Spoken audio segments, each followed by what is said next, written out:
Ok, então boa noite a todos e todas. Estamos então começando oficialmente mais uma das nossas aulas do curso de Teologia. Hoje é a aula ao vivo, né? Então nós temos um ciclo de atividades às terças-feiras, né? A primeira terça-feira do mês nós temos o Laboratório de Teologia. Na segunda nós temos o LER.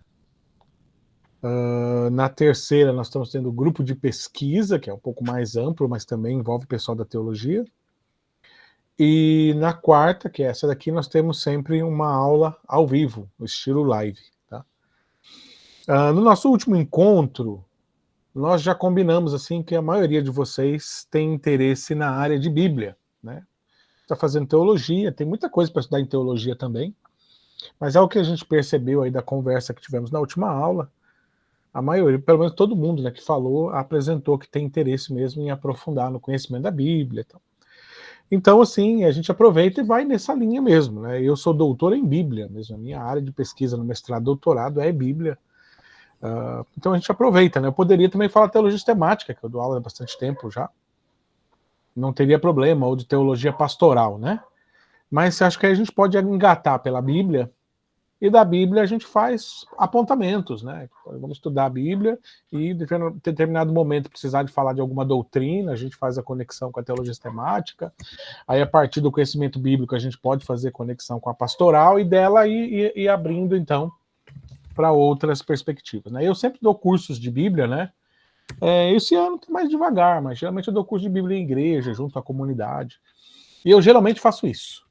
Eu entro numa turma de Bíblia e da Bíblia eu vou abordando história, cultura, teologia, e aí você vai abordando tudo a partir do texto bíblico. Pode ser feito assim também. Eu acho até mais gostoso, né, para trabalhar com a comunidade de fé. Tá. Então, assim, como nós fazemos aqui, deixo sempre à vontade, se caso alguém quiser se manifestar, é só levantar a mãozinha, que a gente dá uma para aqui, ouve, e as questões sempre contribuem. Quem quiser também, eu fico com o meu chat aberto, de repente você ouviu alguma coisa, teve uma ideia, uma contribuição, uma pergunta, não quer interromper um momento, pode colocar no chat também, porque aí a gente que está lendo e falando, a gente pode administrar aí as perguntas de vocês para um momento aí oportuno, poder fazer a pausa e responder.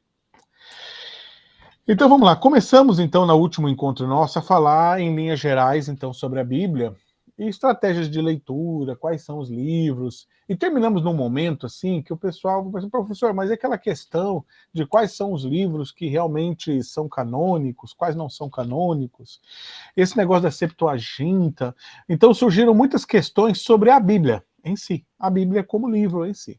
Então eu acho que hoje, de repente, a gente começa, e aí fica um bom começo, retoma um pouco da última aula, mas pega dessa questão da Bíblia.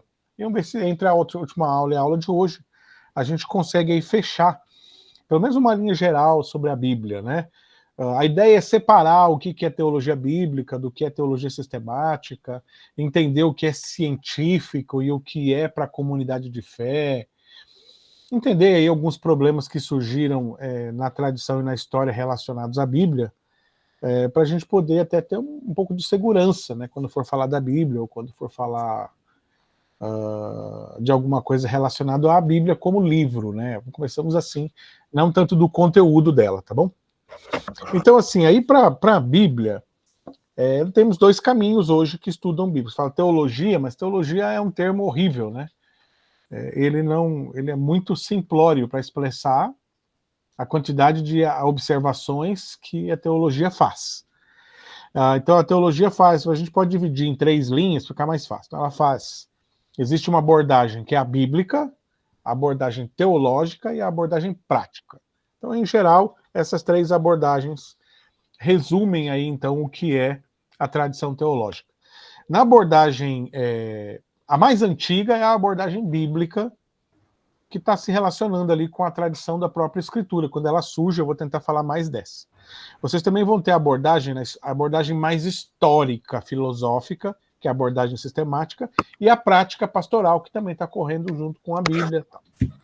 Para quem quiser um caminho, só rápido, assim, para você ter uma coisa segura, Eu falo porque é tão difícil quando a gente está aprendendo de ter um porto seguro, né? Eu sempre tento dar aula e mostrar algum porto seguro para quem quer estudar. Então, quem quer teologia sistemática, eu acho que eu não sei se eu já falei, mas em teologia sistemática, para você ter aí alguma coisa para ter um norte geral, a teologia sistemática ela faz o quê? O próprio nome já diz, sistema. Então ela pega o sistema geral para interpretar a Bíblia. Teologia sistemática não é a Bíblia, é um sistema de interpretação que relaciona a Bíblia com filosofia. É essa a ideia. Tá?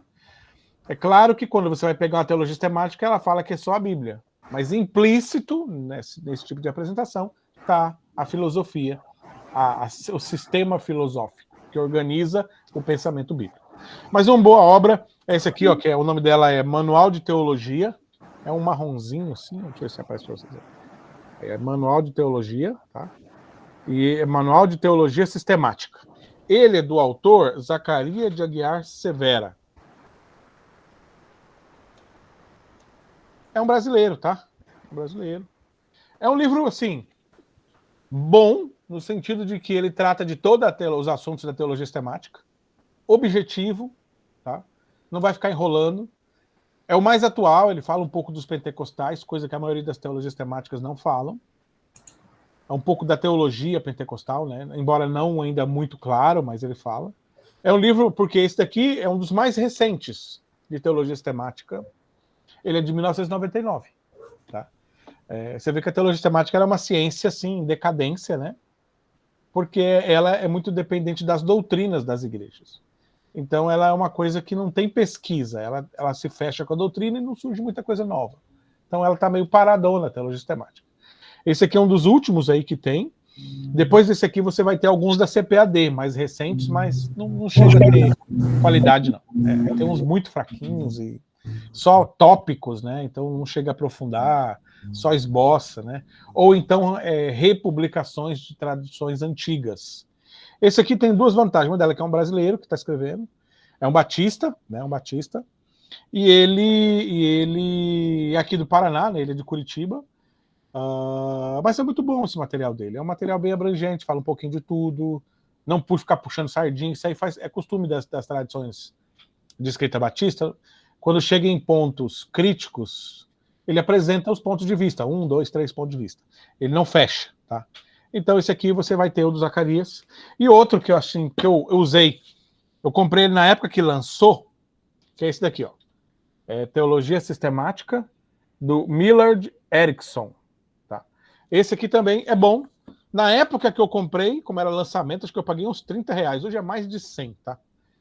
Então... Erickson. Aqui, depois para vocês é o nome dele.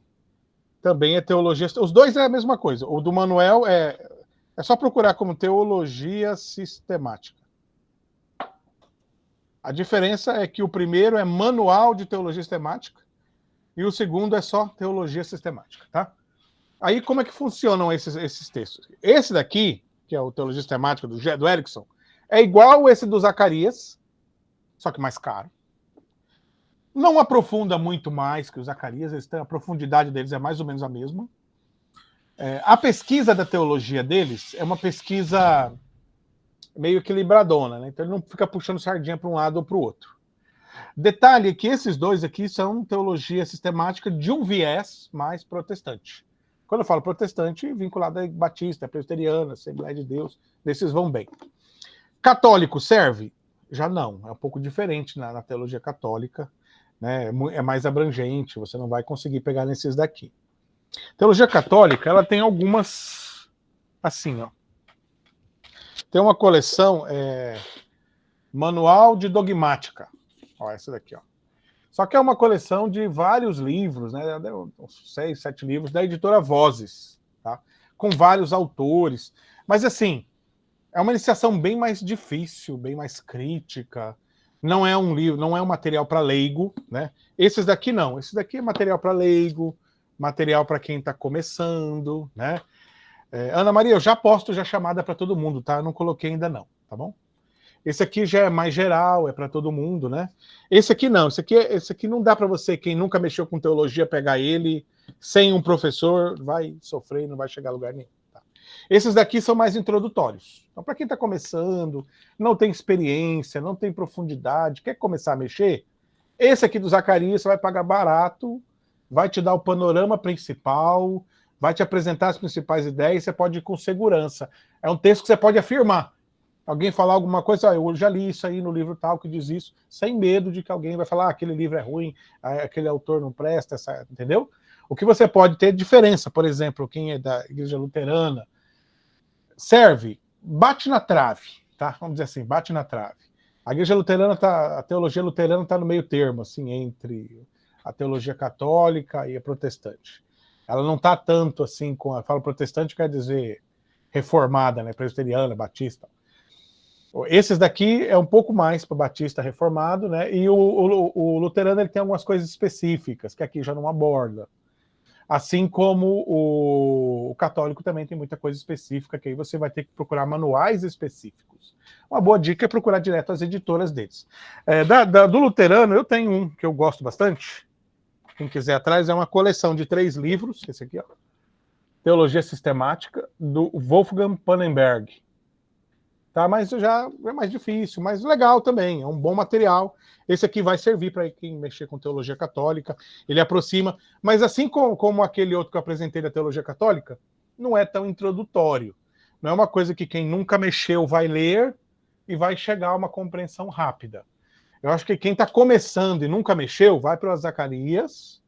Depois do Zacarias, você vai sentir necessidade de aprofundar, aí você pode vir para o Pannenberg, né, e do Pannenberg, então, depois aí para uma teologia mais desenvolvida. Tá?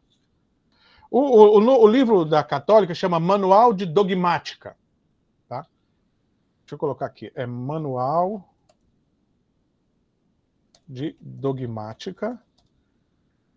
É bom, tá? O organizador dele, o autor principal, é Theodor Schneider. Tá? Esse aqui é uma coleção, tá? Eu tenho o volume 1, não tenho todos os volumes, mas acho que são uns 4 volumes. É uma excelente coleção, acho que vale muito a pena, tá? Quem quiser ir atrás pode. E o mais luterano é do Wolfgang do Pannenberg, W. Pannenberg, Teologia Sistemática.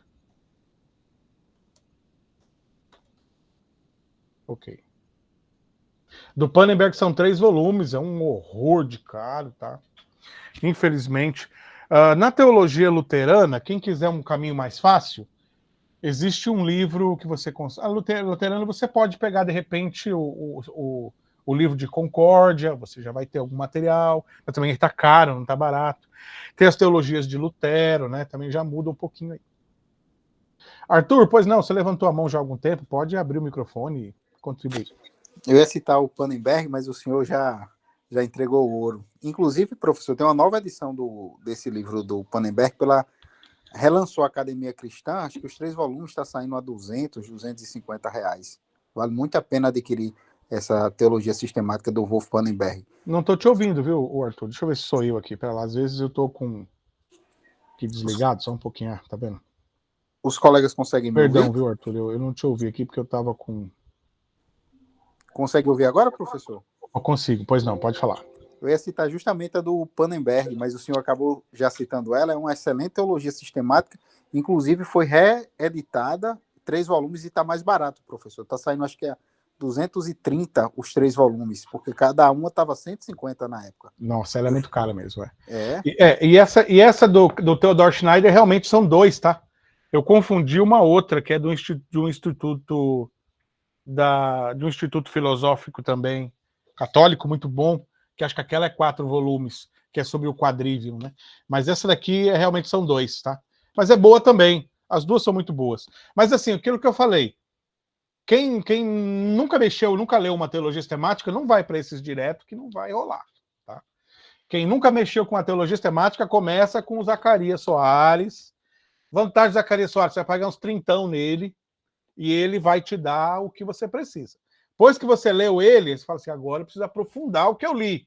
Aí sim, você vai para o Pannenberg ou vai para o Schneider, que aí você vai conseguir ter uma leitura mais profunda, né? Mas teologia sistemática. E aí, teologia sistemática, depois disso, Aprofunda mais? Aprofunda. Você vai ter que pegar questões específicas, autores específicos, abordagens específicas. E aí você tem muita coisa para aprofundar, tá? Por isso que a teologia sistemática é um outro universo, diferente da teologia bíblica, tá?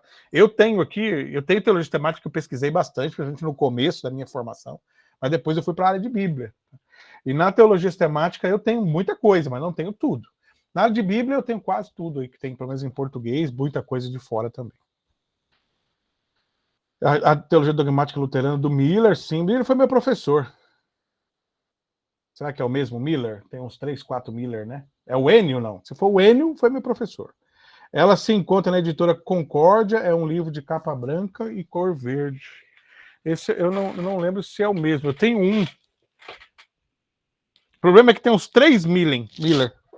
Né? Se for o Enio Miller, eu recomendo, ele é muito bom mesmo.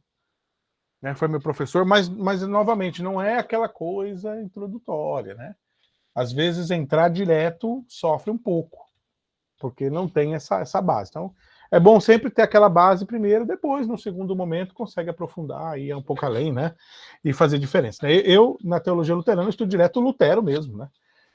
E aí é outra também pegada. Mas isso aí a gente vai falar depois aí nas teologias. A minha ideia hoje é mais finalizar essa introdução, né? Mostrar para vocês que tem, quem quiser ir para a teologia por enquanto vai aqui, nós vamos ficar mais na Bíblia por enquanto. No segundo momento a gente para e fala um pouco das teologias temáticas.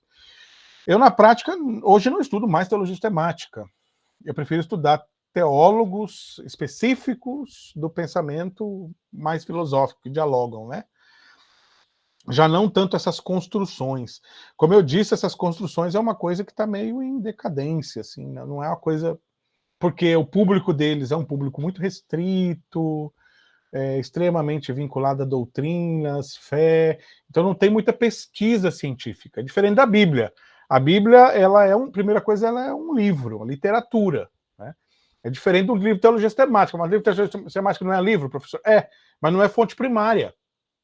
Um livro de teologia sistemática já é fonte terciária, não é mais fonte. Já a Bíblia não, a Bíblia é fonte primária, é um livro escrito lá atrás, que tem um contexto histórico específico, que tem toda uma realidade específica em cima dela. Então existem hoje diversas escolas no mundo inteiro estudando o livro, a Bíblia, seu contexto, cultura, teologias, pensamento. Então existe uma escola viva e fervilhante de estudos sobre a literatura bíblica. É diferente, então, da teologia sistemática, que é algo que vem, assim, em algum declínio há algum tempo. Até porque, professor, a gente está, como o senhor falou, a gente está estudando basicamente dogmas antigos, né? Uhum. Quem é Jesus, quem é Deus, e tipo assim, o que vai divergir de uma teologia sistemática para outra é só, basicamente, a denominação ou o teólogo que esboçou essa teologia. Se você pega um teólogo anglicano, pega um teólogo reformado e um teólogo pentecostal, em alguns pontos vão convergir e outros vão divergir, mas basicamente são os mesmos temas, não há nada de novo nesse sentido. Mas isso daí, viu, o Arthur, bom que você fez a colocação, que é bom que a gente consegue abrir. Na prática, há como a gente fala, há controvérsias, né? Porque a teologia, nós falamos de pesquisa, né? Então, por exemplo, nós temos hoje o Slavoj Žižek, é um filósofo aí, que tem trazido várias reflexões sobre religião, fé e teologia cristã. Então a teologia, ela surge sempre dialogando com a filosofia, né? O que acontece é que nós realmente estamos numa época em que as faculdades, pelo menos aqui no Brasil principalmente, que é o nosso olhar maior, elas não têm dado tanta atenção. Não é uma coisa que o brasileiro goste tanto, né? E na prática, por exemplo, poderia surgir um novo livro de teologia sistemática com outras observações? Sim, porque a teologia, embora o objeto dela seja histórico, a perspectiva é sempre atualizada. Por exemplo, a perspectiva de quem olha hoje já é diferente da perspectiva do Pannenberg. Nesses últimos 20 anos, assim, se comparar o termo da pesquisa do Pannenberg com o que tem hoje, você já tem uma mudança histórica, nós já temos outro mundo. Nos últimos 20 anos, gente, nós temos outro mundo que surgiu, com diversos novos conceitos, diversas novas percepções, e a teologia não acompanhou, porque não tem pesquisa, não tem desenvolvimento. Tem gente que parou para pensar, né? Por exemplo, a ansiedade. Como a ansiedade é vista dentro disso? pensa que não, ela é um objeto de teologia sistemática, professor. Ó, se você pega vários textos de teologia sistemática da Idade Média, trabalhou ansiedade, o próprio Tomás de Aquino trabalhou ansiedade, né?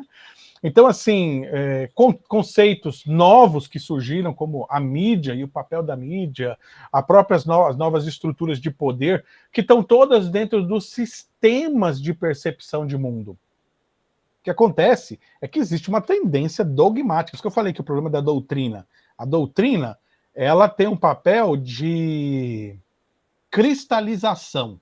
Esse é o papel da doutrina. Doutrinar é cristalizar. Então você pega uma certa ideia, cristaliza ela e ensina para frente. Tá? Mas o problema é que esse cristal dela, ele tá ali firme e tal, mas a sociedade muda. As pessoas mudam. A compreensão que as pessoas têm da vida mudam. E com essas novas percepções da vida, essa teologia, aos poucos, esse cristal aqui vai perdendo a sua capacidade de se comunicar com essa realidade que agora é uma realidade de outra. Então, quando chegar um momento em que esse conteúdo não se comunica mais com essa realidade, aí surgem novas perspectivas de teologia sistemática que se comunicam melhor com a realidade. Então, a teologia, ela sempre faz isso, desde lá do começo, os teus primeiros, os pais da igreja, depois vai ter uma mudança filosófica com o modernismo, e aí surgem novas teologias no pensamento moderno, surge outra mudança com o iluminismo, aí tem novas teologias com o iluminismo. Então, a teologia, ela vem acompanhando esses momentos de mudança histórico, social, mas principalmente epistêmica, né? Mudança no ser humano, tá? Então, assim, o que acontece é que nesse último momento que nós estamos, dos últimos 20 anos para cá, o turbilhão de mudanças tem sido tão monstruoso que a pesquisa da teologia sistemática não tem dado conta. E no Brasil não há tanto investimento. E a pesquisa acompanha investimento, né? Então não é aquele produto que todo mundo vai atrás, né? Uma coisa assim que ficou meio de lado, né? Ou então rememorando pesquisas antigas, tá? Mas poderia sim ter outras pesquisas aí mais abertas. Temos só uma pergunta boa aqui, né, do Juan. Juan, professor, tem teologia sistemática em todas as denominações? Não, Juan. Por isso nós temos denominações, porque cada denominação observa o sistema de uma forma diferente. Então, quando ele começa a entender o sistema de uma forma diferente, ele cria um modelo ou um próprio sistema que dê sentido ao universo dele. Aí a teologia dele vai ser uma nova teologia sistemática. Tanto é que a gente fala assim, a teologia sistemática é a mesma, tá? Mas não. Se você pega uma teologia sistemática presbiteriana, tem bastante diferença com uma teologia sistemática batista em algumas doutrinas. Em algumas não, mas em algumas doutrinas o negócio já fica diferente. Por exemplo, quando chega na doutrina da salvação, o batista percebe a doutrina da salvação de um jeito, o presbiteriano percebe de outro. Você pega um luterano, percebe de outro. O católico percebe de outro. Quando chega na doutrina da salvação, você tem várias percepções. O que tem, Juan, tem um livro que o nome dele é Teologia, saiu em português já também, tá? Eu tenho ele, mas eu acho que eu tenho ele em inglês. É do Alistair McMaster, acho que é o nome. Alistair, espera lá que eu coloco para vocês aqui. Alistair, Teologia Sistemática e Histórica, quer ver? Teologia Sistemática, deixa eu ver se é isso aqui. Sistemática e Histórica do Alistair. E ela é filosófica também, professor. E filosófica, acho que é também, ele faz essa abordagem. Deixa eu ver. É isso mesmo. Alistair McGrath, professor. Isso. É anglicano ele. McGrath, isso. Esse do Alistair McGrath, essa teologia dele, ela tenta ser o mais perto disso que você está falando. Por quê? Ela vai dar um roteiro mais histórico. Então, quando ela pretende dar um roteiro histórico, ela deixa um pouco de ser uma teologia sistemática. E ela fica uma teologia mais histórica. Mas funciona também. Porque a teologia sistemática, ela tem um fundamento histórico. A diferença é que uma teologia sistemática, ela é mais reflexiva. Tá? Se você pega aqui, vamos lá, uma carta de...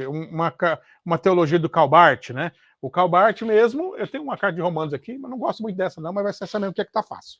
Você pega a carta de Romanos de Karl Barth, ela é uma teologia sistemática.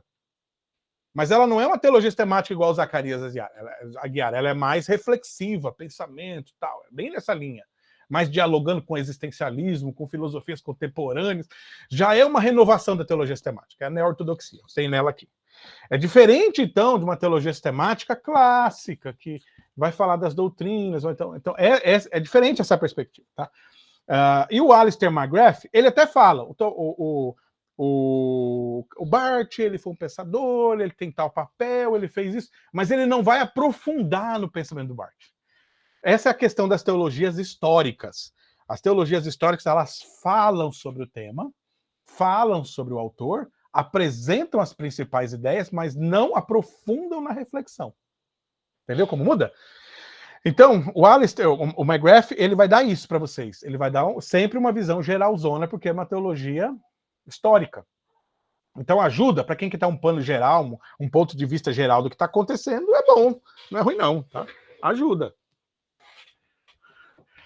E aí, para quem e ela tem uma linguagem fácil. Essa do Alistair McGrath dá para quem está começando pegar e ler nela e tranquilo, tá? Cadê? Deixa eu ver. Tem outras perguntas aqui. O Marcelo. A teologia moral faz parte da teologia dogmática e sempre abordou questões da mente.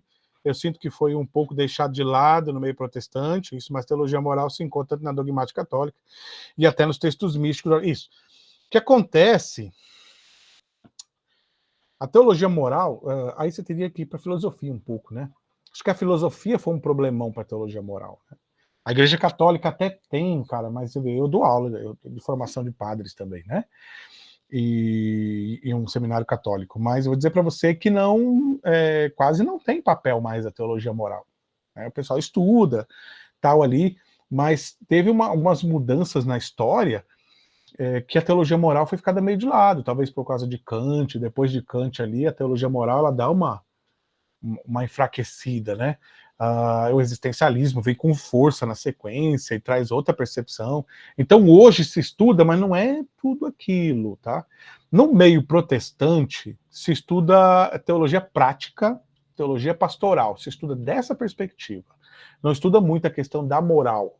Estuda ética, teologia prática, teologia pastoral. Os assuntos são parecidos, tá? Mas a abordagem é diferente, né? Por causa da teologia católica mais aristotélica, então ela vai pegar esse veio da questão moral, então ele é mais categórico, funciona de um pouco diferente os métodos. Mas no meio protestante ele funciona mais pela teologia pastoral e teologia prática. Que é algo que no Brasil também não tem tantos estudos, não tem tantas pesquisas, é uma coisa no Brasil meio em declínio, tá? Não é uma coisa assim que se desenvolve muito, não. Os místicos, né, no Brasil mesmo, assim, acho que no Brasil, teologia mística funciona mais no espiritismo, tá? Nem na Igreja Católica tem tanta ênfase, né? Ela tem, né, mas não é igual na Europa, por exemplo. Aqui o Brasil, a teologia mística é uma coisa diferente aqui no Brasil. Ela dialoga muito com o espiritismo, e tem no espiritismo um mundo de movimentos de teologia mística, né? Aqui é um pouco diferente. Eu tenho alunos que às vezes vêm da Europa e conversam com a gente e sentem muita diferença do contexto teológico brasileiro em relação ao contexto teológico europeu. É realmente muito diferente. Tá? Qual a diferença? Bom ler, sim, professor, tão bom ler Thomas Merton e Henry Nouwen, né? E o pessoal não se aprofunda nessa parte mística da fé cristã. Pois é. Eu peguei para ler esses dias, né? Eu gosto muito do bem classicão, né? Que é aquele que é justamente o que você falou, o Thomas Merton, né? E eu tenho um outro que eu peguei recente, que foi escrito que o Lutero achou nas pesquisas dele, e o Lutero fez uma reedição, chama Teologia Germânica. Introdução à Teologia Germânica. O Lutero fez Lutero, na verdade, estava pesquisando, achou o manuscrito, posteriormente achou o livro inteiro, e aí ele fez uma reedição, de tanto que ele gostou do livro. Né?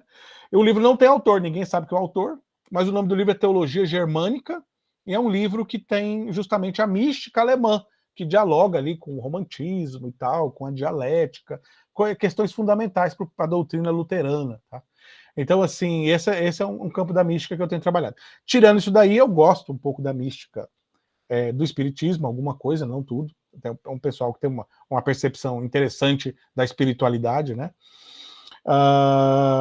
E da Igreja Católica, eu gosto da imitação de Cristo, assim, eu tenho ela aqui, eu sempre pego para dar uma lidinha em alguns textos dela, mexe bastante comigo ainda. Isso desde quando eu fiz meu seminário. Deixa eu pegar aqui para frente, então. Qual a diferença da sistemática e dogmática em Alistair McGrath? Acho que só perguntou, né? Sistemática e dogmática é a mesma coisa, tá? Se a gente falar de nome, que na Igreja Católica eles não usam o termo sistemática nas suas teologias. Acho que nem nas mais antigas. Tudo usa dogmática. Dogma é a ideia de doutrina, tá? Teria que ser assim, mais leve. Não dogma como a verdade e tal, não nesse sentido. Dogma, antigamente, ele tinha mais o sentido de doutrina, de ensino, tá? Então, teologia dogmática é uma forma de dizer teologia da fé cristã. E não é uma teologia, quando você usa dogmática, você quer dizer que ela não é racional. Ela não é fundada nos critérios da razão. Ela é fundada na fé. Por isso seria dogmática. A sistemática, que é chamada principalmente pelos protestantes, ela, na verdade, ela percebe um sistema de organização da fé. Né? Então, por isso chama sistemática. Tá? E aí, mas, na verdade, só tem uma. Você não tem uma teologia sistemática existencialista. Até tem, né? Mas não é chamada assim. Quem é o nome dele? O Paul Tillich. Paul Tillich tem uma... Tá, teologia contemporânea, né? Não, a teologia sistemática dele mesmo, né?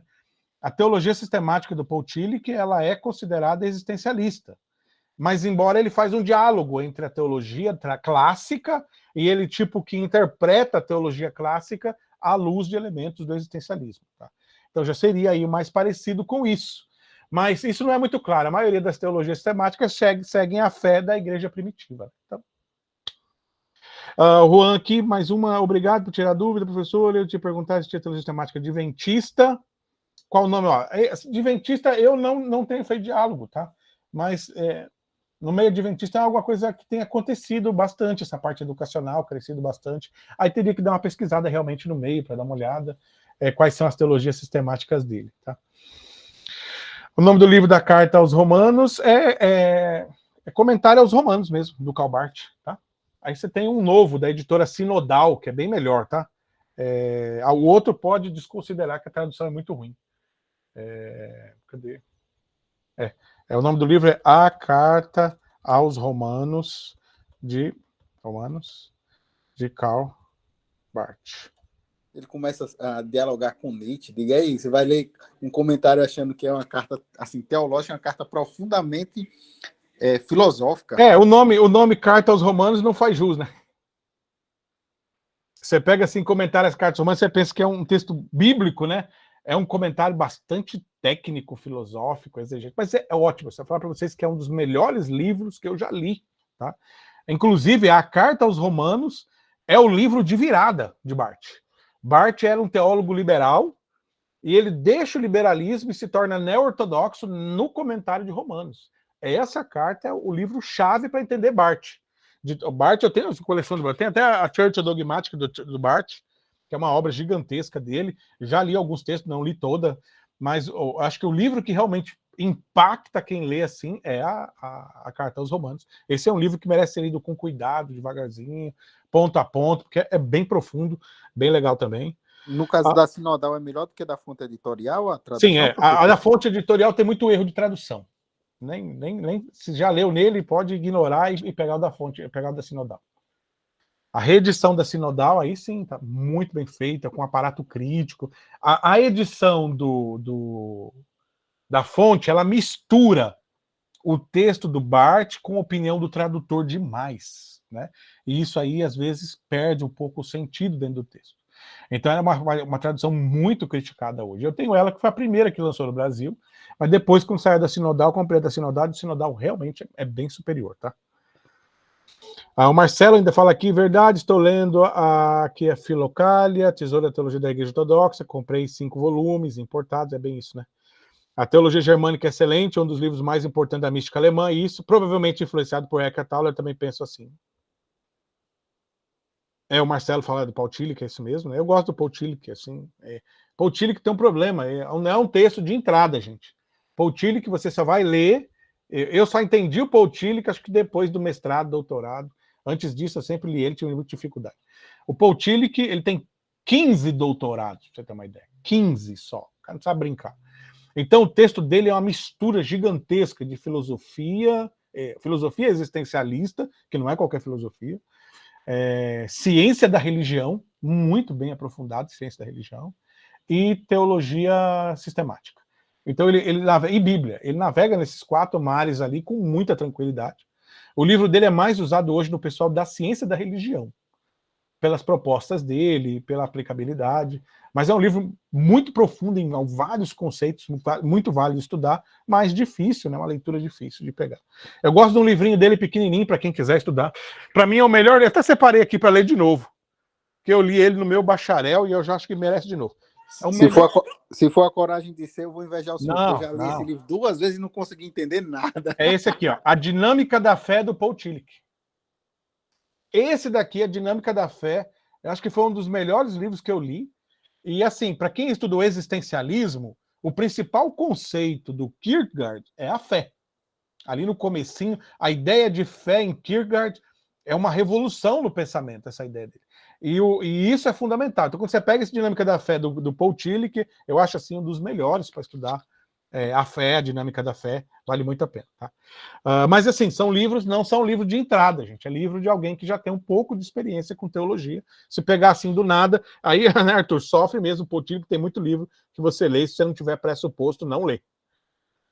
É bem isso aí, meu dinheiro sempre acaba, viu, Juan, também. Marcelo aqui, o Marcelo ainda coloca, né? É muito bom ter visão da filosofia. É isso, tem que ter, né? Senão não lê teologia sistemática. Fechamos agora, vamos para a teologia bíblica, que a gente precisa falar de Bíblia. Nós estamos falando dela, nossa pegada maior, né? Então, assim, falando de Bíblia, na última aula ficamos assim de... como é que a gente lê, o que é a Bíblia, né? Como é que a gente entende ela? Então, assim, inicialmente, vou tentar passar alguns roteiros, depois eu vou mostrando onde está isso aí, tá? Inicialmente, a Bíblia não surge como livro sagrado. Tá? Ela se torna um livro sagrado depois. Isso daí dificulta muito a interpretação. Mas as primeiras escritas da Bíblia, elas são notas, né? Nem livros não eram, né? Hoje, quem está datando os textos mais antigos e tentando organizar os textos por data de escrita, os textos mais antigos, eles surgem, assim, perto da dimensão antropológica.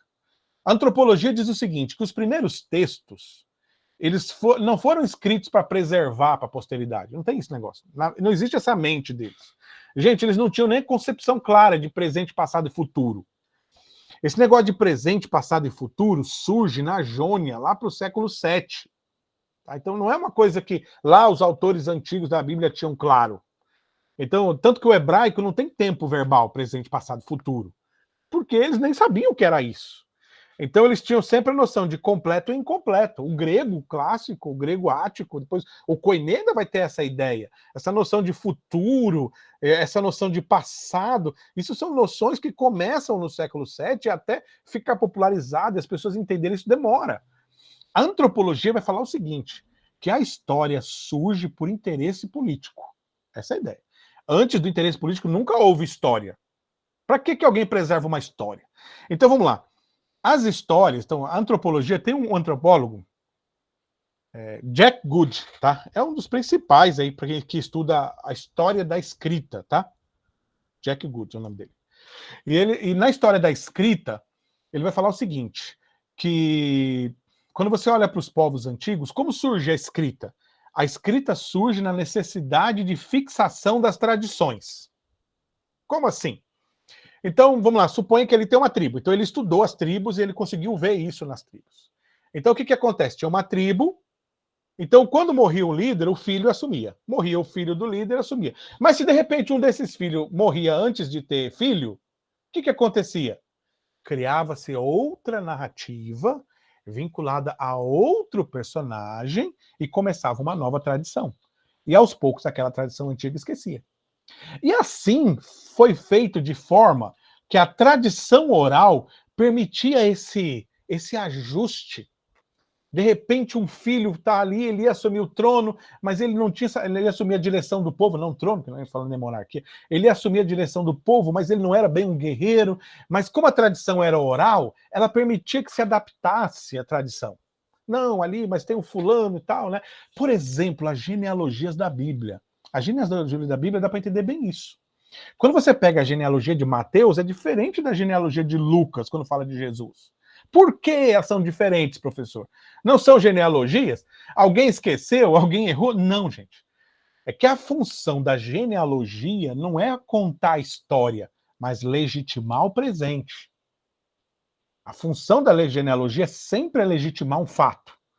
Então, quando você quer dizer que alguém é importante, você conta uma história que legitima essa importância desse alguém.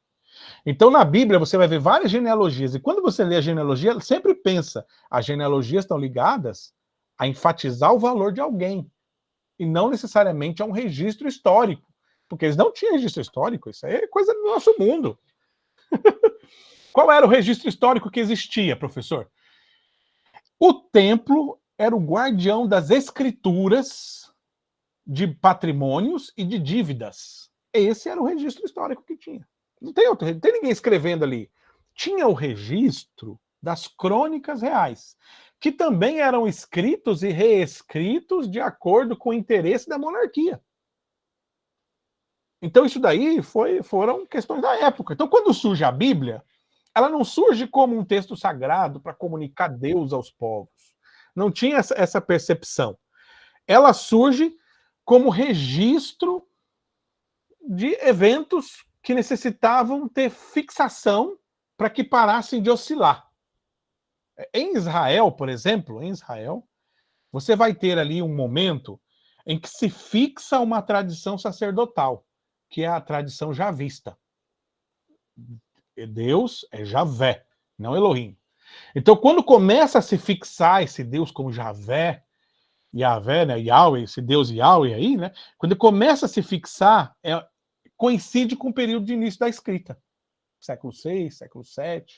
Então começa a escrever para dizer o quê? Que esse é o único Deus. E que o único local de culto é o templo. E que o único sacerdócio são esses que são sacerdotes de Yahvé. E que os únicos reis de Deus são esses que seguem Yahvé. Então, com isso, a Bíblia vai surgindo ali naquele momento com um caráter doutrinário, ok? Dogmática, dá para perceber como uma dogmática, uma doutrina, e com esse caráter de fixação, para que não morresse um rei e viesse outro que ninguém sabe de onde é, ou viesse outro que ninguém sabe de onde que é, mas tivesse uma tradição, e a tradição ela tem um problema, a tradição mantém o poder na mão do mesmo grupo. Então aí, o que acontecia? Com a fixação do texto escrito, surge essa manutenção do poder na mão do mesmo grupo. Tá? O que vai demandar, então, eu já te dou a palavra, Juan, que surja do outro lado grupos que não concordem com essa percepção. Então, os primeiros textos ali, perto da tradição deuteronomista, ou dialogando com a tradição deuteronomista, estão trabalhando sobre a fixação de quem tem o poder, a comunidade. Os líderes do povo, aqueles que criam as leis, não necessariamente o deuteronomista, como fala a proposta do Wellhausen, né? Mas pensa assim, do Wellhausen, pensa assim, que surgem ali os textos, e não é uma coisa tão clara. Então, vários momentos em que vão surgindo e se fixando na sociedade. Então, isso não é uma coisa assim, o livro está pronto aí, daqui para frente todo mundo vai obedecer. Não é assim. Vai se fixando aos poucos. É possível que primeiro tenham fixado as regras sociais. Vivia todo mundo separado, vão viver junto. Ok, para a gente viver junto precisa de regra. Que regra? Começa uma regra oral. Não faça isso, não faça aquilo, não faça aquilo outro, não faça aquilo outro. Começa a ter tanta regra que a gente precisa meio que criar uma forma de equilibrar isso. Aí criam regras genéricas. Não matarás, não roubarás, não furtarás. Aí essas regras se fixam na sociedade. E elas começam a dirigir a sociedade.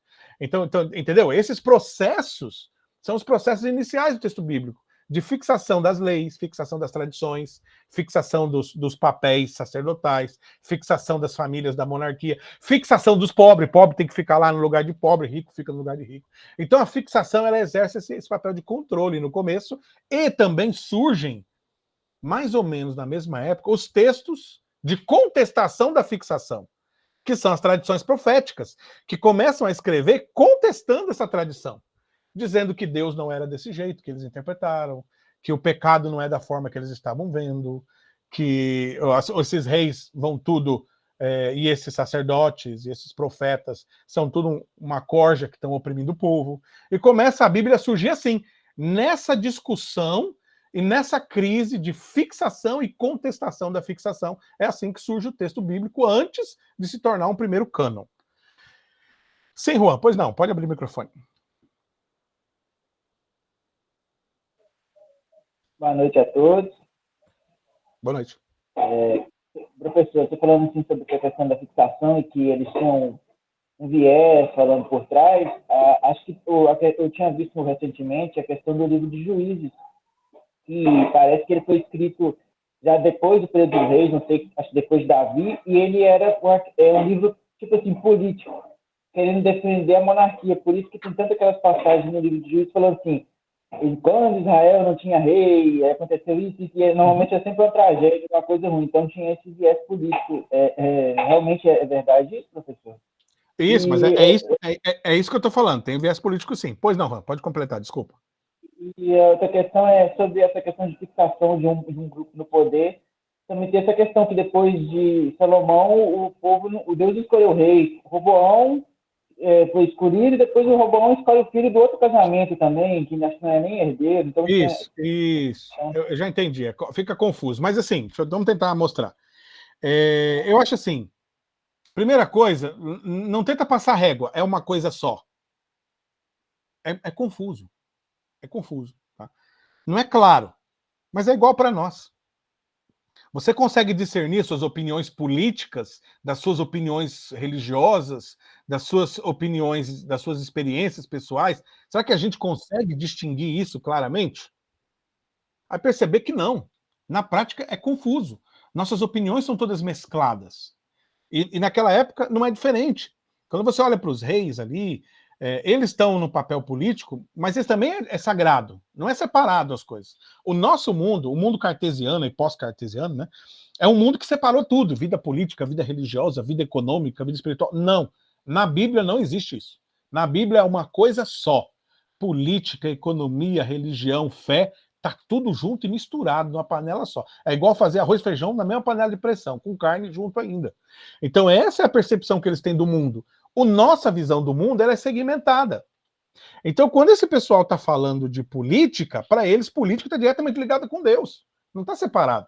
E quando estão falando de justiça, justiça está ligado com Deus e com política. Quando está falando do pobre, está ligado com Deus, política, entendeu? Está tudo conectado na visão deles, não está separado. Na nossa visão de mundo, está separado. Então, assim, com isso, então, quando eu leio, eu tenho que estar atento que existe um viés político. Não um, tem vários vieses aí de linhas diferentes. Isso daí invalida. Eu vou olhar o texto, não quer dizer que não tem sagrado ali? Não. Por exemplo, o Ezequiel, vamos lá, rapidinho, pegar um estudo de caso. O Ezequiel é um sacerdote da elite. Se você pega o texto de Jeremias pega na elite, ó, malha sem dó nem piedade. Sofrimento do povo hebreu foi causado pela elite. E para Jeremias, a deportação para o exílio era a justa condenação que eles mereciam por causa da opressão que fizeram sobre o povo. Porque para Jeremias, Deus ia punir essa elite opressora, ia dar a terra para os pobres, e isso acontece no livro de Jeremias. Quem é essa elite que o Jeremias está punindo? A família de Ezequiel e Ezequiel. Ezequiel, na época, talvez um adolescente ali, um jovem, era de família sacerdotal. Tá? Talvez já sacerdote, não temos claro, né? Ele coloca 31 anos, acho que quando ele está lá, 32 anos, alguma coisa assim. Se é essa a idade dele, então ele já era sacerdote durante o ministério de Jeremias.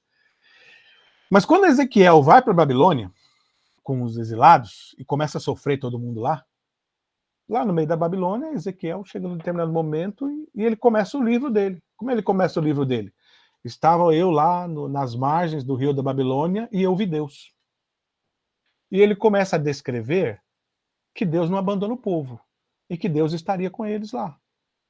E mesmo no meio desse conflito político, cheio de erro, cheio de coisa errada, ele entende Deus e vê Deus e consegue pastorear a comunidade do exílio, que era justamente aqueles opressores do povo pobre lá, que agora estavam sendo oprimidos na Babilônia.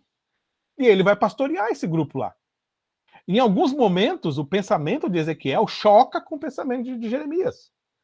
Tem um momento lá que Ezequiel fala que eles receberam cartas do povo de Jerusalém e que o povo lá da Babilônia estava perdendo a fé, porque os pobres tomaram a terra deles. Eles acharam que Deus os abandonou. Ezequiel começa a construir toda uma pregação de que Deus estava com eles, de que eles iriam retornar, que Deus ia preservar, que Deus ia dar a terra para eles de volta. Então tem todo um conflito entre os dois, sem necessariamente falar que um é bom e o outro é ruim. ou, entendeu? O que acontece é que cada um fala do seu ponto de vista, da sua perspectiva, da sua experiência pessoal, né? E julgar isso é sempre difícil. Então, no texto bíblico, às vezes, você vai ter essas diferenças políticas, né? Então, você vai pegar os textos dos profetas, são profundamente diferentes de Samuel, Josué, Juízes, Reis e Deuteronômio. Porque esse grupo de textos que eu falei agora aqui rapidinho, são grupos da monarquia críticos, criticados pelos profetas. Então, por exemplo, na história do povo de Israel, desses textos, nem comenta dos profetas. Só comenta de Isaías, porque Isaías trabalhou para a monarquia. Senão, nem falava. Por que não fala desses profetas? Porque são rivais. Aí o profeta rival eu não falo, então? Não preservo a história? Eu tiro da história? Eu vou procurar a profetisa Hilda, né, em vez de procurar lá um profeta da época, Jeremias, talvez ali. Né? Então é complicado. O Novo Testamento também tem isso, professor? Tem. Por exemplo, o livro de Atos. Vocês já leram o livro de Atos? Acho que já leram, né? Então, o livro de Atos, vocês vão ver que não fala nada no livro de Atos, por exemplo, da igreja de João. Mas não tinha uma comunidade joanina? Você não tem o Evangelho de João, você não tem as cartas, primeiro, segundo, terceiro, você não tem uma comunidade toda se reunindo em vários locais. Você não tem uma comunidade joanina? Tem. Mas por que não consta nada no livro de Atos? Então, existem teorias, né? O Raymond Brown, que é um dos principais estudiosos de João. Tá, eu vou colocar a lista aqui, viu, Antônio? Terá sim. O Raymond Brown, que é um dos principais estudiosos de João, ele vai apontar. Ó, coloquei a lista de presença, tá, gente? Se o nome de vocês não tiver lá, pode colocar o nome lá certinho, tá? Lembrando que essa daqui, se você for de outro curso, coloca lá de qual curso que tá na frente do nome.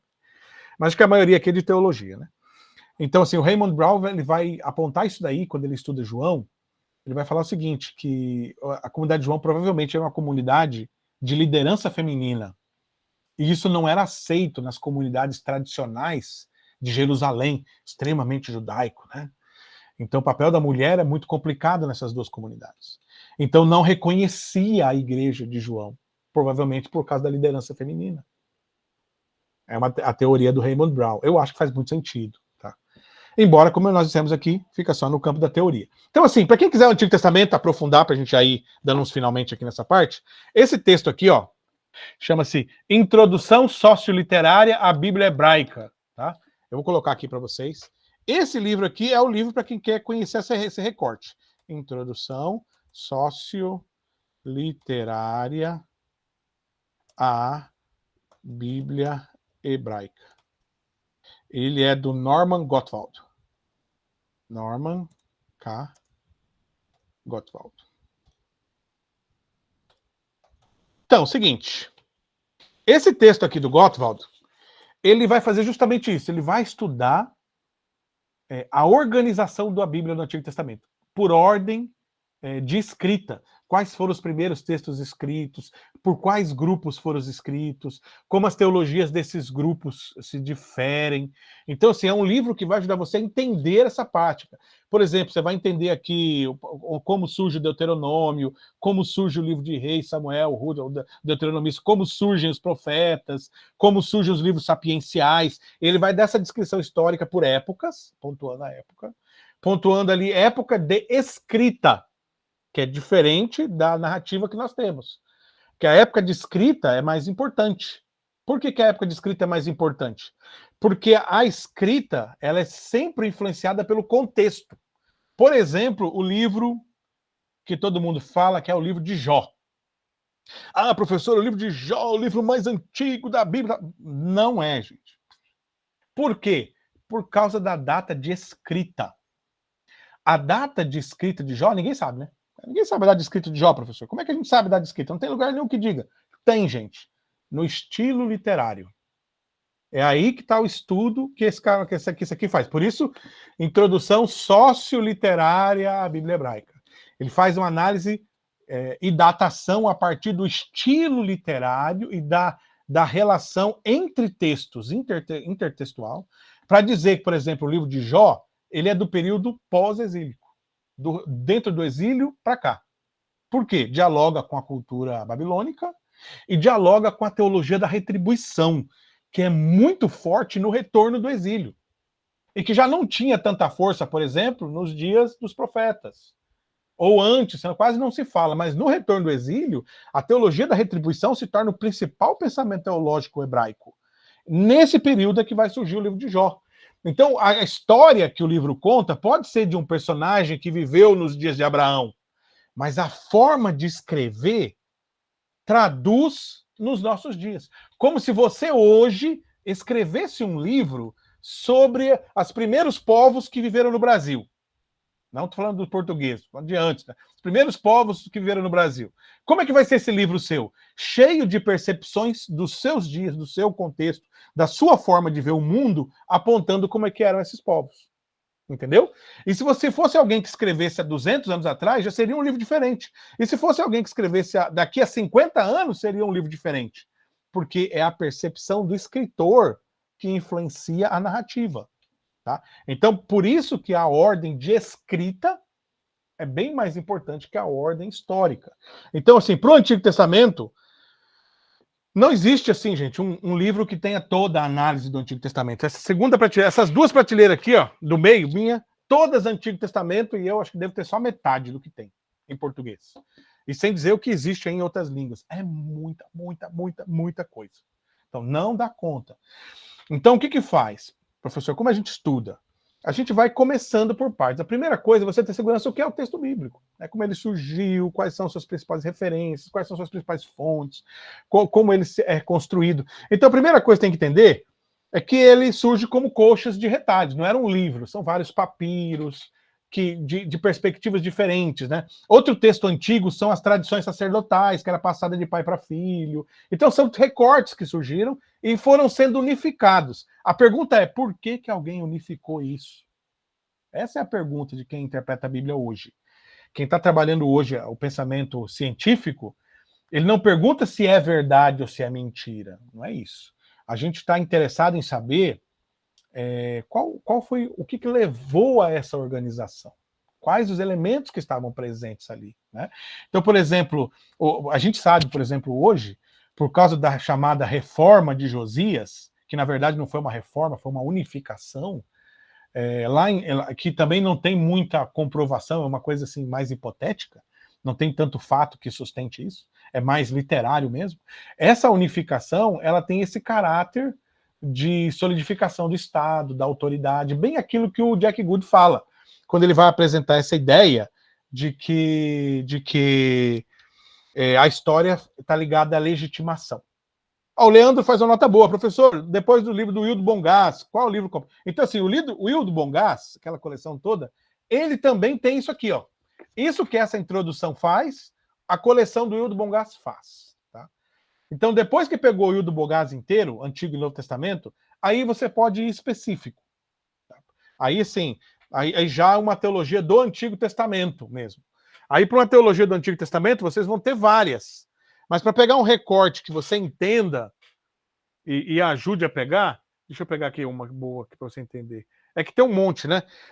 Mas uma clássica, essa aqui. Ó. Essa aqui já é boa.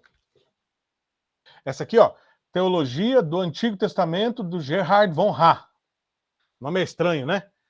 Mas esse aqui é para quem já leu o Wildo. Você já leu o Wildo, pode vir para o Gerhard von Rah sem brincadeira, sem medo. Teologia do Antigo Testamento do Gerhard von Rah. E tem mais um, esse aqui, ó, cadê? História da Religião de Israel, também. Esse aqui, ó, esse tem que ler, esse é obrigatório. Tá? E para quem quer ler, estudar e conhecer a religião de Israel, é um dos melhores que tem, é do George Forer. George Forer. O nome é História da Religião de Israel. Aqui vai explicar certinho os dois Javés que teve em Israel, a época que a elite tinha um Javé e o povo dos profetas tinha outro Javé e os conflitos que tinham entre eles. Fantástico, excelente obra, vale muito a pena aí para quem quiser ir atrás e pesquisar, tá? Então assim, mas não dá, gente, para cobrir tudo. A dica que eu dou, faça por partes.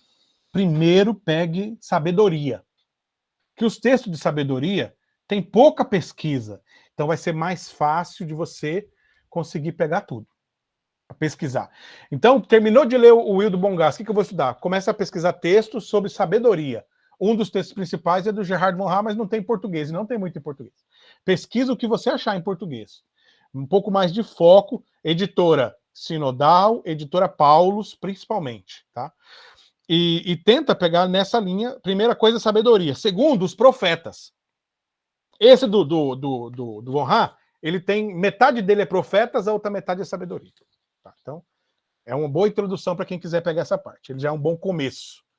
Então, primeiro você pega sabedoria, depois profetas, e depois você pega, então, essa parte de profetas menores, mas o deuteronomista, que seriam aí os textos Deuteronômio, Josué, Juiz, Samuel e Reis. Tá? E aí depois, no finalzinho, você vai pegar junto com esse grupo aí os textos do Pentateuco, tá? Que aí para completar. Mas primeiro, eu faria isso hoje. Se fosse começar de novo, começaria então da sabedoria, que é um grupo de pesquisa menor. Com sabedoria, com uns 15, 20 livros, você já consegue dominar a área hoje, na pesquisa sobre sabedoria hebraica, que você estudar Provérbios, Ruth, Cantares, Eclesiastes, então Salmos, tá tudo uma literatura muito grande, com uns 15, 20 livros aí, você mata a bibliografia toda dele, e você já consegue escrever para a revista com propriedade. Tá? Nos profetas já é mais difícil. Nos profetas você vai ter que ler um pouco mais do que isso, e vai levar mais tempo, porque tem muita coisa para ler. Tá?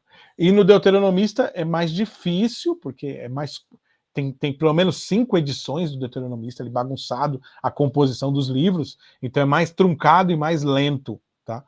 Mas ele também não tem tanta literatura. Quem mais tem literatura são os profetas. Para a gente fechar, professor, o que a gente leva disso aí para casa e tal, né? A gente está estudando teologia aqui e tal, né? Então, a primeira coisa, importante, o texto bíblico, eles são composições que não surgem como texto sagrado. Ele vai se tornar sagrado depois do Novo Testamento. Embora em Esdras você já tenha ali alguma referência ao início de uma percepção sagrada do texto da Torá. Não é a Torá ainda. Ele vai ler a lei de Deus com o povo, provavelmente ali é só o Deuteronômio, ou o Êxodo ali, 18, 19, 20, 21, que é o livro da aliança, é só isso daí. Tá? Nem acho que é o Deuteronômio todo, é só o livro da aliança, e depois eles vão começar a trabalhar o resto do livro, e ele vai ter esse papel mais legal do que sagrado. Quando chega nos dias de Jesus, a comunidade já tem uma percepção mais sagrada do Pentateuco. Nos dias de Jesus, para vocês terem uma ideia, no templo só era lido o Pentateuco no templo. No templo não lia profetas, não lia sabedoria. Profetas e sabedoria são lidos nas sinagogas. Tá? Mas no templo, só a lei. Então, nos dias de Jesus, já tem uma escala. A lei é o principal, em segundo lugar, os profetas, e em terceiro lugar, os textos de sabedoria. Então, eles têm uma relação de autoridade, quem manda mais. Quando tem uma disputa, a lei manda mais. Por que os evangelhos são chocantes? Porque quando há uma disputa, Jesus fala que o profeta manda mais. Entendeu? Então há uma mudança de paradigma. Na tradição judaica, sempre a lei manda mais. Mas nos evangelhos, Jesus muda isso daí. E nos evangelhos, a palavra final de Jesus sempre é baseada nos profetas, que era um livro que já sofreu certo preconceito, porque é um livro do povo, era um livro de resistência, um livro de crise. Tá? Então, para a igreja, eu não recomendo levar essas polêmicas, porque a igreja, eles não querem isso. A igreja, ela quer ler a Bíblia e entender Deus. Tá? O que a gente tem que entender, nós, quem está estudando? Que embora hajam várias polêmicas, isso não significa que Deus não participa, não está na vida deles, eles não têm percepção de Deus. É possível encontrar a percepção de Deus em vários rastros da Bíblia. Mas também você não vai catar toda a palavra da Bíblia, aqui tem Deus, aqui tem Deus, aqui tem Deus, que não é bem assim que é essa Deus na Bíblia. Porque senão a gente vai cair em fundamentalismos muito radicais. A Bíblia, ela é um registro escrito, sempre lembra isso, de quem? Da relação do homem com Deus. Ela é um registro escrito. Mas também houveram registros orais. E o registro escrito, ele tem um problema. Ele preserva, mas ele também fixa. Ele preserva, mas também engaiola. Quando a tradição é oral, isso é muito mais livre. Deus É uma percepção muito mais livre de Deus. Quando se torna texto, e o texto é canonizado, e o cânon vai ser doutrinado, pensa uma gaiola dentro de outra gaiola, dentro de outra gaiola, e lá dentro está Deus. Entendeu? E sendo que Jesus não usou gaiola nenhuma. Então, só para a gente pensar, né? Jesus não usou gaiola nenhuma. Então, a percepção que você tem, que eu tenho, que eu levo para a igreja, é que Deus é muito mais livre do que o que os nossos textos e as nossas compreensões detêm. Então, sempre que a gente vê conflito, dificuldade de interpretação, bagunça de texto, quem escreveu primeiro, quem escreveu depois, isso é muito bom para contexto histórico, cultural, intencionalidade do autor e tal. Mas entender Deus é uma coisa que está além dessas percepções. Essas percepções são importantes para entender o autor, entender o texto. Entender Deus está para além disso, né?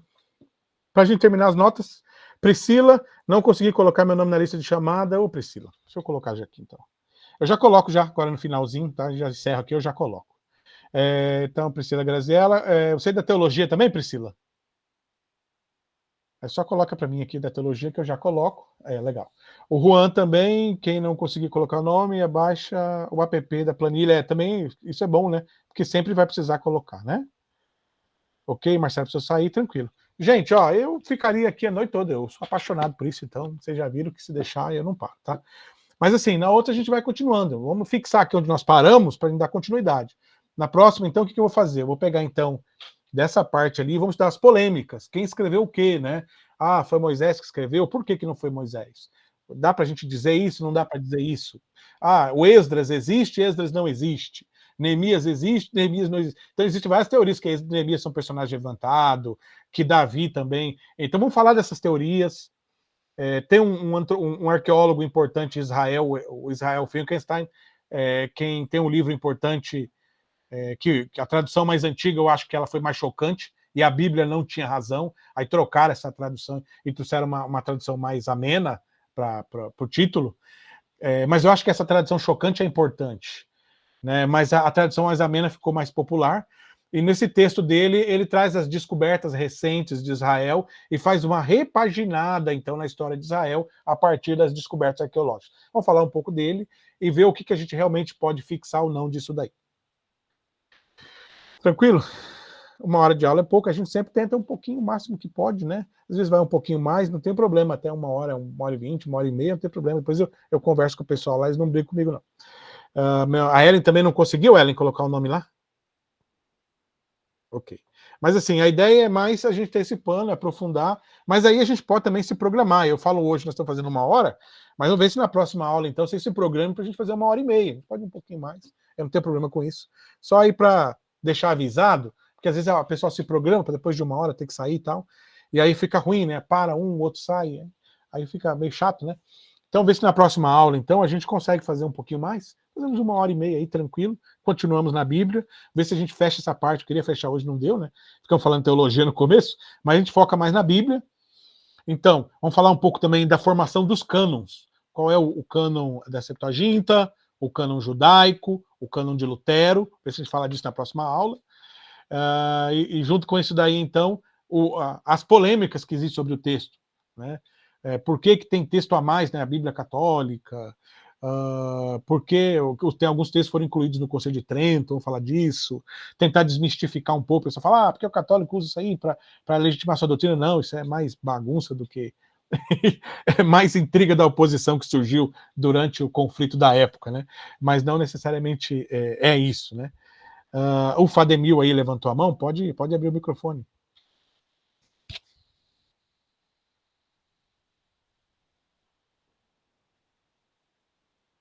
Foi, não? Então, aí a gente vai passar, né? Se conseguir, só abre o microfone aí, tá? E pode falar. Ah, tá, conseguiu. Não, era só para dizer que eu não consegui colocar meu nome na lista. Não tô te ouvindo, hein? Fala um pouco. Pode falar mais alto? Eu não tô conseguindo. Eu não estava conseguindo colocar meu nome na lista de chamada, mas eu coloquei ali. Ah, eu coloco, tranquilo. Uma outra pergunta também. O livro do Wayne Gruden, né, que eu fiz seminário Ixi, não estou te ouvindo. Tá muito baixinho para mim, não consigo ouvir. Eu queria saber também se o senhor indica para a teologia sistemática o livro do Wayne Gruden. Como que é o nome? Aiben? Não, Ellen. Meu nome é Ellen. Você consegue colocar o nome no chat para nós? Isso. Coloca o nome dele no chat aqui para mim que eu te falo. Ah, deve ser do Grunden, né? Isso. Ah, é bom. O Grunden é bom. O Grunden é inicial também. Ele é igual o do Severino, né? É assim, do Zacarias, do Zacarias. Se você vai comprar, prefiro o McAllister, que é mais histórico. Se você já tem, pode usar ele, não tem problema, ele é ótimo. Esse introdutório dele é bom, ele dá um pano de vista geral, um pouquinho de cada coisa, seleciona, dá pontos históricos, mas não aprofunda nas discussões, tá? Nesse ele vai, isso mesmo. O Wayne Gruden, Batista ele, eu estudei nele também, tá? É bom, dá para usar ele sim. Então, aí, gente, na próxima aula só, fechamos essa parte de quem é quem aí no texto bíblico. Se vocês tiverem dúvidas, já separem. Alguma coisa que eu ouvi alguém falando, a gente já tira isso aí, resolve. E vamos falar também dos cânons, como os cânons se formaram, né, o comecinho ali da mudança, da passagem do antigo para o novo. Falamos um pouquinho dessa parte aí. E como surgiu o cânon do novo, as literaturas apócrifas. Eu acho que tudo isso aí a gente consegue na próxima aula. Aí na outra, então, a gente já consegue sair de escritura, ou talvez fazer uma de teologia, né? Como a teologia percebeu a Bíblia, quais são as principais doutrinas em relação à Bíblia, aí falar a questão aí que o pessoal quebra a cabeça sobre doutrina da revelação, inspiração, né? Tentar falar um pouco disso daí. Leandro, pois não, pode abrir o microfone.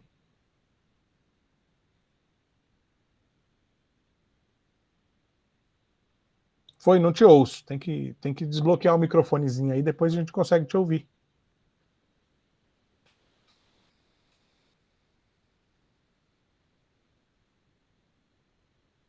Ou qualquer coisa, coloca o texto aqui, que realmente não consigo.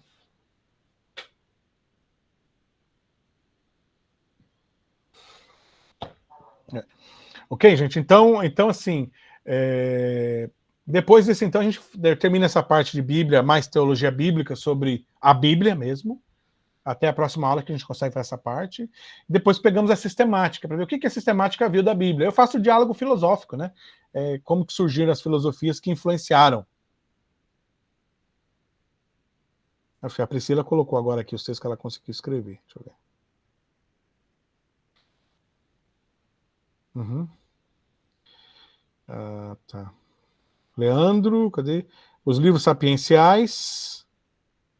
Aí dos sapienciais tem umas teologias aí. Tem uma principal, que eu falei assim, você vai encontrar um bom material nessa daqui do Gerhard von Rach. Eu coloquei já para vocês aí o texto, mas tem um outro autor também muito bom. Deixa eu ver se a minha tá fácil aqui. Não tá. Para o sapiencial, que é um estudioso da poesia hebraica. Só um pouquinho, tá aqui. Lembrei o nome dele agora que eu peguei. Agora que eu estiquei todo aqui. Ó, o nome dele é Alonso Schockel. O Alonso Schockel, ele tem um comentário de Salmos, comentário de Provérbios, são muito bons os comentários dele, vale muito a pena.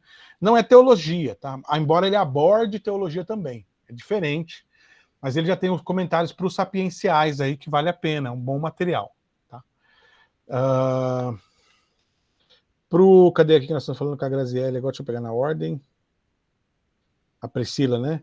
Isso interfere em algo por não participar ao vivo? Você depois tem que assistir a aula. Bom de participar ao vivo que faz pergunta. Aí pode estar questionando, mas não interfere não, tá? Bom de participar, por enquanto, tá? Falo assim, por enquanto, porque a regra mudou recentemente, né? Eu acredito que daqui uns dias vai ter chamada. Então se preparem aí, que com a mudança recente do MEC, eles vão começar a exigir que os alunos que estão matriculados realmente assistam a aula. Não é uma coisa para agora. Talvez vocês nem vejam isso, né? Porque tem 2 anos para implantar o sistema. Eu acredito que no novo sistema o aluno vai ter que entrar em sala de aula, vai ter que fazer chamada, então vai ser outra linha, né? Hoje a nossa chamada é só para contar como participação em sala de aula. Leandro, os dos profetas, quais livros são bons? Assim, pode começar do Gerhard von Rach. Tem bem mais, tá? Tem um outro, um famoso, do José Luis Sicré. José Luis... Eu acho que é com S, tá? Eu não tenho certeza se é com S ou é com Z. Sicré. A Justiça Social nos Profetas. Muito bom também. Aí tem um monte, né? Mas a gente não consegue passar tudo. Vamos chegar lá, calma, sem ansiedade. Baixa ansiedade. Roteiro primeira coisa, Hildo Bongas. Terminou de ler o Hildo Bongas, os 8 livros? Ótimo, aí você passa para o próximo. Se você querer tudo, você vai encher de livro, não leu nenhum. Né? Concentra. Hildo Bongas, senta com eles, termina a leitura deles. Depois que terminou, sócio-literária da Bíblia Hebraica, você vai bater ali, vai entender ela melhor com o Hildo Bongas. Gerhard von Rach para teologia, aí você começou bem no Antigo Testamento. Esse aqui também, História da Religião de Israel, do George Forrer, aí você já tem uma noção introdutória legal do Antigo Testamento. Depois disso, você consegue ir aprofundando aí outros caminhos, a gente vai passando aos poucos. Gente, agradeço a todos vocês, desculpem aí, nós temos que fazer meio correndo, mas o tempo você sabe que é curto, né? Já é 8h48. Nos vemos então aí na próxima aula, essa aqui eu vou deixar gravada. Então, semana que vem já, né? Já vamos ter aula do Laboratório de Teologia. Até lá, pessoal. Bom descanso. Até mais. Tchau, tchau.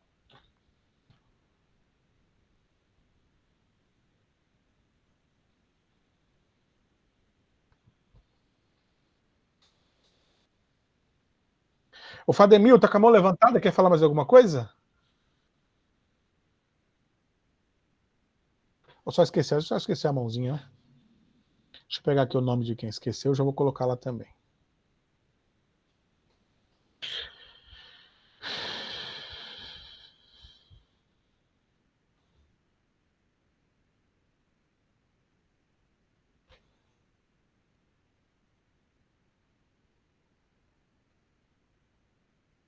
O Marcelo perguntou se vai ter encontro. Se for assistir depois, vai ter encontro sim. Priscila, que não conseguiu colocar o nome. Priscila Graziela Lima. Deixa eu já colocar aqui então.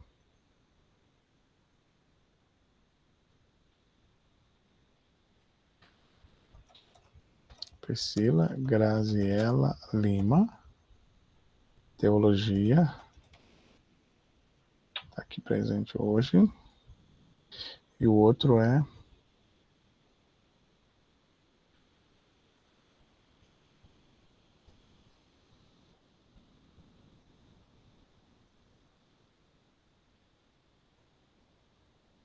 Ellen de Moraes Soares Severino. Ellen Moraes Soares Severino.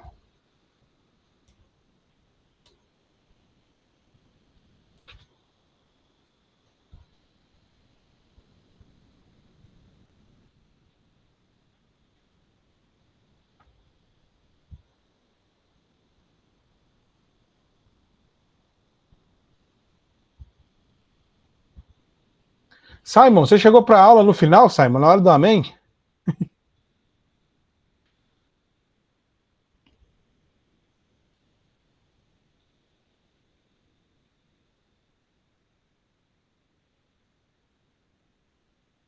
Estamos encerrando agora, eu vou deixar gravado aqui, está gravado, depois vai ficar disponível para assistir, tá bom? Nós já encerramos a aula, o pessoal já está tudo saindo, aí eu já estou fechando aqui, ela já está fechando já a aula, e aí na próxima fica gravado e você consegue assistir. Quer falar alguma coisa? Pode ir.